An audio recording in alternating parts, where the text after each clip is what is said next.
So Andy, obviously before you were a manager, you were a player. Could you just tell us a bit about your footballing history? Yeah, so started at a club not too far from here in Stockport County at the age of 16, and fortunate enough, an old Bury legend was my manager of the youth team in Craig Madden, and you know, little link there, but Craig was fantastic for me.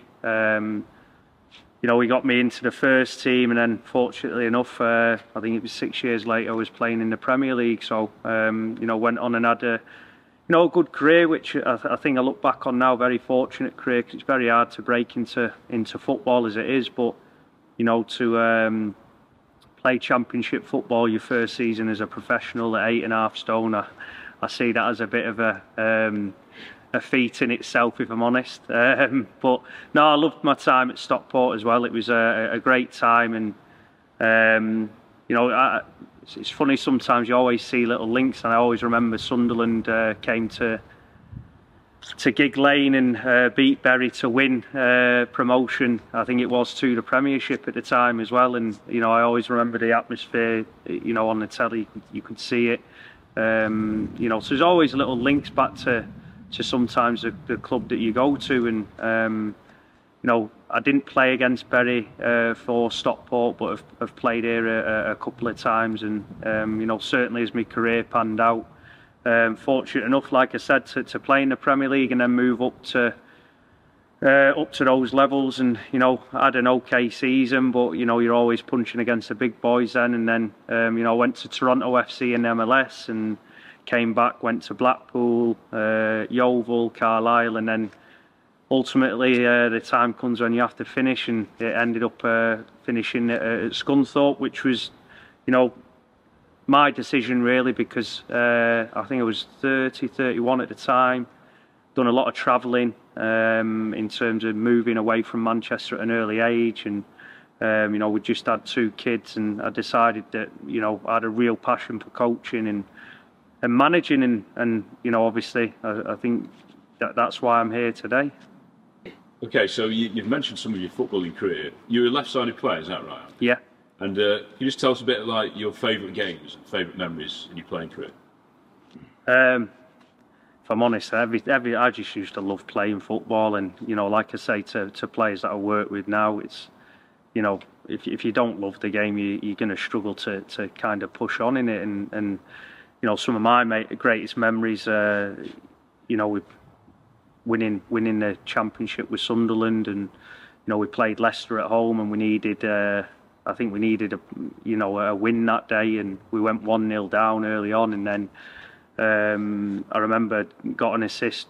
Marcus Stewart scored to get it back to 1-1, and the place just erupted, and then we won 2-1, fortunately enough. So that meant that we were promoted, and that was the kind of day that, you know, Sunderland went up after so many years outside the Premier League. So that was a fantastic memory. I think memories when you make your first team debut, you know, at home to Millwall at Edgehill Park was a great one.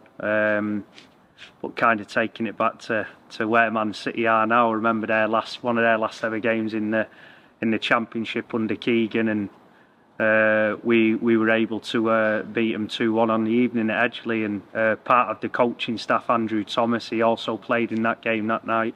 Funnily enough, he was a City fan as well, so I always say to him he's done his old club wrong there. But it was, you know, it's a great memory, you know, playing with your mates as well in such big games. Yeah, playing in the MLS for Toronto FC.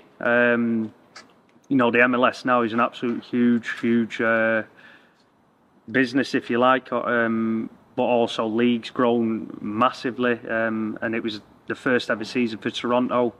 So again, you know, similar to suppose what we're going through now, that's starting again, if you like.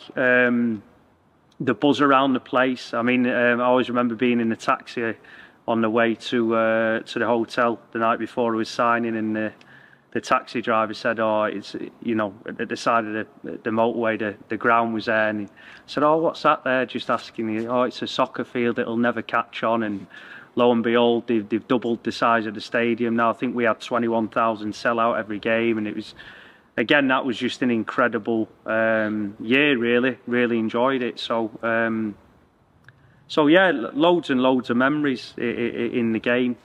Played against some top players and top teams, but yeah, we haven't got all night. I'd probably bore you if we stayed here. So Peter Reid then, was he the manager who was there at Sunderland? No, he wasn't. Funnily enough, he was the one trying to sign me early on when I was younger. I don't know what it was, but there was always a talk that Sunderland were interested in signing me, and it never quite happened until Mick McCarthy got on the phone, and yeah, Mick McCarthy asked me to go up, and you know, the rest is history, really. Well, you've obviously had some incredible role models as managers. Did you learn from them when you were thinking of becoming a manager? Yeah, I mean, Mick McCarthy's, I regard him as, he wasn't just a good manager, he was just a really good person, real good ethics. You know, it didn't matter whether you were, you know, his star striker or a youth team player coming through. He was very fair with everyone. You knew where the land lied, and it all came down to hard work. If you didn't work hard, you weren't going to play in his teams. And you mentioned before your family, and you have to take that into consideration. Just tell us a little about your family and what kind of things you like doing outside of football as well. Football, yeah, I've got my own little academy over in Yorkshire, and I've got 4 kids. I've got 2 girls and twins, a boy and a girl, and both my girls play football, and the twins now, they're just a little bit too young to be playing, but they do a little football session. So yeah, they all, you know, my life and my wife and my whole of the family, we're just football mad, really. And you know, it's something that's ingrained in me from such a young age, playing on the streets in Manchester. Didn't have a lot of money when we were kids. You know, I used to hate this time of the year because the football nets had come down and it was cricket season. So I was almost forced to play cricket, but I enjoyed it. I suppose it was a little bit of a break. But yeah, the family, you know, we're all kind of intertwined into the football world, if you like. You're a local lad, so you must sort of know what this club means to this town and the wider footballing world. Without a doubt. I mean, you know, everywhere you go in football, I believe, you know, the clubs that I've played at, I've always made sure that I moved into the town or the city, just because I wanted to feel what it was like in the community, and you know, have an indication of how the town feels, and you know, also the fans see that as well. Obviously, we're at a little bit of a different level now, but certainly, you know, what we built with the players over the last couple of seasons, they know what it's like to play in front of fans that care, and I think even more so next year, the community coming together, the town coming together, the clubs coming together. It's even more important now that the players that are coming in recognise what an honour it will be to pull on that shirt. And what kind of manager would you say you are? What kind of tactics do you ideally like to play? Well, I think I said, wherever I go, I want to win games, and don't like losing. And I think, you know, we've had, certainly in my managerial career so far, you know, I've had good times, I've had bad times, but it's winning football. You know, over the last couple of seasons, we've played a lot of football, you know, on the ground. But again, some of the pitches you can go to at these levels don't allow you to do that. So you've got to mix your game up when the time's right. But you know, predominantly, I've always liked my wide players, so I like crosses going in the box, and just high energy, entertaining football, really. And like I've, you know, like I've said regarding this club and the community in the town, you know, they don't pay all the hard-earned money to come and watch a lethargic team that sits behind, you know, a ball. We go and get after it, and we make life hard for the opponents. And you know, if we do that, the fans will feed off that and get behind the players, no doubt. So Andy, you know, we're here back at Gigg Lane. You're the manager of Bury FC. You must be incredibly proud at the moment. Yeah, very, very proud, obviously, for this football club to come back together. I think back to 2019, and you know, I think even if you go on my Twitter feed, that I even mentioned it at the time that it was absolute disgrace what had happened to the football club. So how I feel about things like that, how the fans feel about things like that, I think it's one of them where we now all have to work together to get this club back to where it belongs, and that honour, that privilege for me. Yeah, we can use all them words, but I want the players and certainly my staff and anyone that comes to this club to have that mindset of you know, we're together and we need to fight against everyone now to get the club back to where it belongs. And obviously quite a lot of fans have been watching the AFC's journey, but there's quite a lot of fans who haven't. So what's your sort of message to the ones who are looking forward to coming back to Gigg Lane and they maybe haven't seen football for 4 seasons now? Well, you know, it'll be like Christmas time again, you know, the night before the first game of the season. And we want all them good feelings to come back for everybody. It's about us all coming together now and, you know, putting the past to the side, and you know, the history is there. It's always going to be there. It's never going to go. But what we are in charge of now is creating our own future together to make sure that you know, we're fighting in every competition that we're in, and most of all giving people hope at 3 o'clock on Saturday afternoons that, you know, the team's got a chance to win a game and you know, get promotion. So for everybody that hasn't been on the journey that, you know, we've had over at AFC, one thing we built there was a fantastic family orientated football club that got behind the players week in, week out, but most of all it gave people belief again. And, you know, stood here, it's like you've said, it's a privilege, it's an honour, and any player that pulls that shirt on has to feel the same. But most of all, we have to enjoy it together, and we have to, you know, shout, scream as loud as we can, and make sure you're supporting your hometown. When the fixtures come out, they'll see that, as in the past few seasons, there's a heck of a lot of games. So it's one that fans will be excited that they'll be able to go to loads of games, loads of local away games, and yeah, I guess that's adding to that sort of family together feel.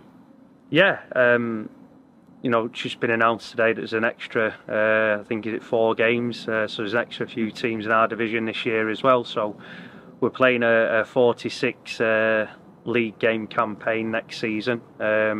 We played, I think it was 60 last year because we had real good cup runs, and, you know, they were good days as well. And all I'd say is, if you know, I'm not, you know, pride comes before a fall. I've been at the top levels, but you know, non-league does something to you. Feel part of it, and I think that's what we have to create, is that that feeling of feeling involved at your football club, and that you are cared for by every player, by every member of staff, and the person sat next to you in the stand cares as much as you. What would be a successful first season back for you, Andy, as manager? Well, listen, we go into leagues to win them, no doubt about it. But it's not as easy as you know, to say that, if you like. But we're everyone's cup final. Everyone will want to come here and beat us. You know, they might sit players behind the ball, and it can become frustrating. But, you know, it's having that level of patience. But most of all, that belief that, you know, whatever it takes, we can win games, and whatever minute that may be, we've just got to fight for it. So, you know, for this year, we want to get promoted, no doubt about it. But, you know, it's about making sure that the group of players we bring in work together, gel together, and, you know, we've obviously got to get used to playing here at Gigg as well, and hopefully having a lot more fans through the turnstiles shouting for the team. I mean, the pitch is looking good already. I mean, it's only just been reseeded, but hopefully it'll be a decent standard of pitch at that level. Yeah, obviously, you know, I think a big thing is pitches at our level, and, you know, I think I alluded to it before. You know, you can have a fantastic home pitch, but you may go away from home and the pitches might be not as good at home, and that's nothing to do with You know, the work that the volunteers put in at other clubs, because as you'll see as you go along, they might not be the biggest grounds, they might not be the best pitches, but you know, the volunteers of other teams and communities is something that you have to respect at this level, and we have to respect. So yeah, we'll have a great pitch, but we've also got to get used to and having in the back of our heads what it is like away from home as well.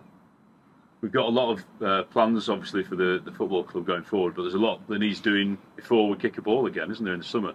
So just tell us a bit about what your preparation will be in these coming months. Well, been over now a couple of times in the last couple of weeks, here again today, to get players, you know, meetings done and get some form of commitment for next season, and obviously meet some new players as well. And you know, one thing I'm trying to do over the next couple of weeks is get every player down that we want to sign for next year, and just show them around, and so that they can go away for the summer, and you know, until the start of pre-season, that every time they go to bed they're visualising playing here at Gigg Lane. And you know, because that's a big thing. No matter what anyone says, yes, it'll be great to play for this football club here, but there will be players that, you know, sometimes might not be able to handle that. So my job as manager, our job as staff, is to get the players used to playing at this club as quickly as they can, and to enjoy it as well, because you know, it's going to be a fantastic pitch, fantastic atmosphere, and you know, for some players at you know, at this level, it might be the only opportunity to get to play in a football league stadium. And the club is run by the fans, and we need all the volunteers we can get, don't we? So what would be your message to people who want to come forward and help? I think they've just got to embrace it, because you know, everyone's part of it. Everyone's going to be in a position to do their bit of getting us up the leagues, getting us into a position where we can fight back where the club used to be. And it's not about it starting tomorrow. We need everyone today. Everyone in the community coming together and spreading the word that Bury are back at Gigg Lane.